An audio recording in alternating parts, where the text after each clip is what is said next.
तुम्हाला सांगू, या कथेसाठी कीर्तनासाठी जीवन समर्पित करणारी माणसे तुम्ही कधी ऐकला असेल नसेल, पण सांगू एक महत्वाचा प्रसंग.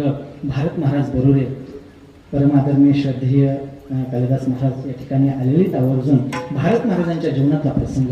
अम्युनिशन फॅक्टरीला भारत महाराजांचं कीर्तन झालं. आम्ही महाराजांना तो नियम दिलेला. महाराज आले. अम्युनिशन फॅक्टरीच्या कीर्तनाची वेळ 5 ते 7. कीर्तन झालं आणि महाराज पुढच्या प्रवासाला निघाले. पुढचा प्रवास करत असताना येवतच्या जवळ गेल्यावर महाराजांच्या गाडीचा अपघात झाला. ड्रायव्हरला लागलं, महाराजांना हे लागलं. महाराज रक्ताच्या थारोळ्यामध्ये. आणि तेवढ्यामध्ये कोणाचा तरी 11च्या दरम्यान महाराजांना फोन आला. मोबाईल खिशातच होता, शुद्ध व्यवस्थित होती महाराजांची. हा फोन काढला आणि बोलू लागले, रामकृष्ण हरी. इकडून हे रामकृष्ण हरी म्हटलं. काय नाही म्हटलं, महाराज अशी अशी तारीख पाहिजे, आम्हाला कीर्तनाची तारीख पाहिजे, मिळेल का? महाराज म्हटलं 2 मिनिटं थांबा. तशा अवस्थेत महाराजांनी डायरी काढली. ऐकताय तुम्ही? अपघात झालेला आहे, रक्ताच्या थारोळ्यामध्ये महाराज.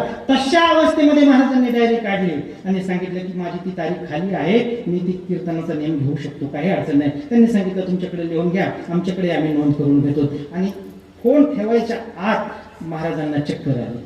रक्तस्राव झाल्यामुळे महाराजांना चक्कर आली. सर्व बाकीचे काही मंडळी होते गाडीमध्ये, त्यांनी दवाखान्यामध्ये नेलं पाटच्या.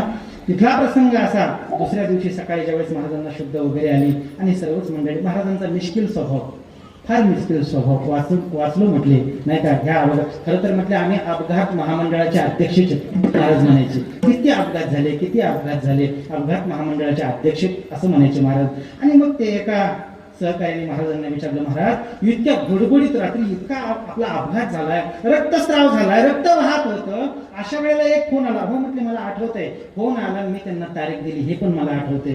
असं का केलं तुम्ही? असं का केलं? तुम्ही असं पण म्हणू शकले असते की बाबा आमच्या गाडीचा अपघात झालाय, आता मी काय बोलू शकत नाही, उद्या वगैरे फोन करा किंवा नंतर बोलतो. असं का बोलले नाही तुम्ही?